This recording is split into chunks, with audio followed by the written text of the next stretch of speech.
I'm old enough to remember when Mark Mosley won the MVP. He was a kicker. And he wasn't a soccer-style kicker. He was a straight-on kicker for the then Washington Redskins. And they led the NFL in scoring, and they decided to give it to a kicker. I don't know if Chris Boswell is going to be an MVP candidate. I don't know if he'll get any votes, but keep this in mind. He has 29 field goals. I think he has one miss so far after 10 games. That was a 62-yarder. The record of most field goals in a single season. Does anybody want to guess how many and who has that record? Todd, the most field goals in a single season, NFL history, was how many and by whom? I'm going to say 44 by Mark Mosley. I'm going to give you a bloop on the 44. Ooh. This kicker did it in 2011. 2011. Marvin? Billy Cundiff? Billy Cundiff. You should give it to him. I'm going to give you... He was the Ravens just a kicker. bloop for that. Okay. Seton. Steven Gostkowski. Steven Gostkowski. All right. Paulie. Just to have fun with what Marv was saying. Rob Baronis. Rob Baronis. My Baronis. David Akers of your 49ers, Marvin, had 44 field goals. Segue to Gerry Dulac, who's been covering the Steelers since 1993. Steelers at the Browns. Weather will play a role. And let's bring in Gerry. Gerry, good to see you again. I'm serious about what Boswell's done. I mean, I don't know the last time a field goal kicker even was in the top 5 in MVP, but what he's done for this team, can't argue that. He's the best kicker in the NFL. Yeah, Dan, good morning. I knew that answer. It's David Akers because I looked it up the other day, and Boswell's actually on pace, obviously, to break it. He's only the second kicker in history to kick 6 field goals in a game twice in the same season, and now is the only one to do it 3 times in his career in the regular season. Yeah, 29 out of 30, and the only miss was that 62-yarder. Pretty good. Do you think he's been the MVP for this team?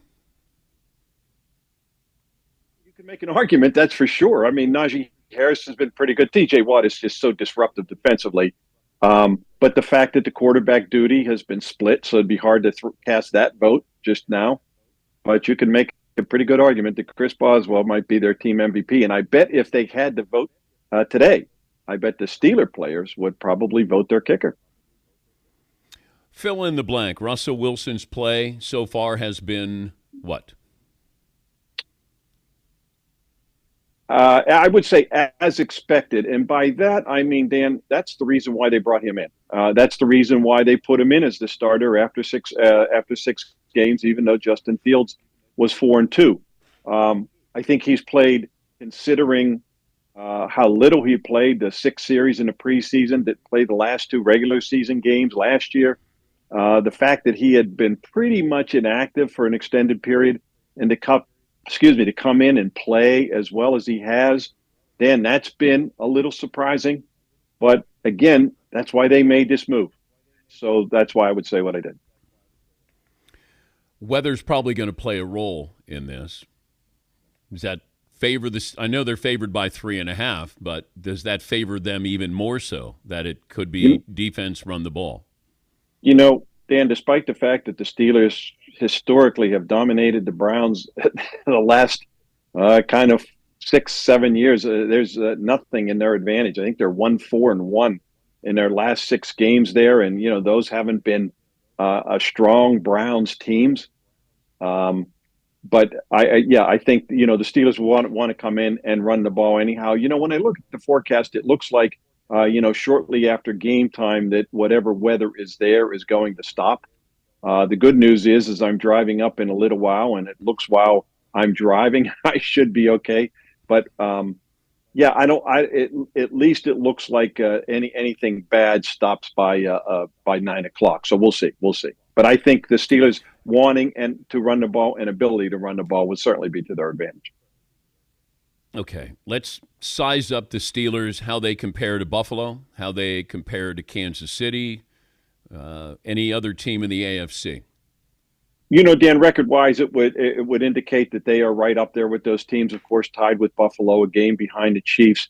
I'm not ready to anoint them one of the three top contenders in the AFC. Now, record-wise, it would certainly suggest, despite what we saw Sunday and despite the records, I've thought all along that the Ravens were the best team in the AFC. Now, their pass defense, is not very good. We saw the way Joe Burrow ripped it. The Steelers did what I didn't think any team could do, was slow the Ravens, fewest yards, fewest points, fewest first downs. They have Lamar Jackson's number. I actually think Mike Tomlin, he must be in John Harbaugh's head. They've won 8 of the last 9 meetings, and despite how good the Ravens are in that time frame. They have more wins than the Steelers in that time frame. They have more playoff wins in that time frame. But the Steelers have their number. Maybe a little bit like how the Browns have a little bit of something over the Steelers in these last 6 games. But, we'll see. I mean, there's still ways to go. The Steelers have a tough schedule, but they've been very good in their defense, obviously is their strong point.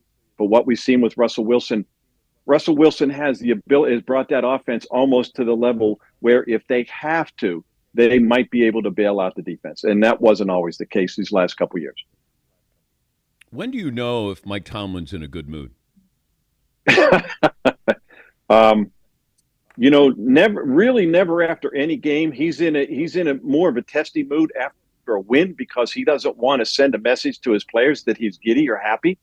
And I've always thought that after his Tuesday press conferences, he's more in his Tuesday press conferences, he's a little more direct and stern and wanting to send messages to his players that way after a win than he is after a loss. He tends to be more hopeful and positive, believe it or not, after a loss, looking forward. And again, it's the same message he wants to deliver. So, not not very frequently, but every now and then we'll catch him in that mood. Okay, what's the question that sets him off? Well, first of all, who's going to be your starting quarterback? That one has ended. That was the one that usually got him. But you know what sets him off? The person who's asking it, Dan. It all depends who's asking the question. I usually get, I will just tell you some measure of respect from him, it seems, and I'm not saying he disrespects, but I think it's more who asks the question as opposed to what the question is that sometimes gets him maybe a little testy. And he's young-ish. How long do you see him coaching? Yeah, I think that's up to him. And there were whispers kind of nationally from, I guess, maybe his people or people who claim to know him. And I honestly believe, Dan, that very few people know this guy. But he's a football junkie. If there is a coach who watches more film than Mike Tomlin, I want to meet him. And I have not seen any decline in passion, motivation. And so, I mean, he can coach. He has Bill Cowher's ticket. He has Chuck Noll's ticket. He can coach pretty much as long as he wants to. But then there's the postseason record. That's right. I don't know. I mean, great regular season, always a winning record, but he has not done well in the postseason in a long time. Yeah, 7 years without a playoff win, Dan. Longest drought they've had since the Immaculate Reception game when their first playoff win. 0-5, and with at least 2 of those as home games, and that's kind of what rankles the fan base here. If he wins tonight, that's 18 consecutive non-losing seasons to start a career. Nobody's done that. But it's that recent playoff record. Haven't been to the Super Bowl since 2010. Granted, they're spoiled here with the 6 Lombardis and 9 appearances. 8 appearances. But and I think that was kind of the edict, somewhat of an edict that was set forth by the team owner, Art Rooney II, after the season, where he effectively said he's growing impatient, and it's time to win playoff games. That's why they went out and got Patrick Queen. That's why they went out and got Russell Wilson. They traded for Dante Jackson. They brought in Deshaun Elliott. They made a lot of big time and big money acquisitions in free agency for the first time ever, and that was all part of it. Okay, let's get this done now. Not maybe a Super Bowl. I don't think they're ready for that, Dan, but I definitely think they're ready to for postseason and a postseason victory. But we shall see. Safe travels. Thank you, Gerry. Thanks, man. Always good chatting with you, Dan. That's Gerry Dulac, who's been covering the Steelers for the Pittsburgh Post-Gazette since 1993. So weather an issue leading up to the game, according to Gerry, and probably stopping once the game gets started.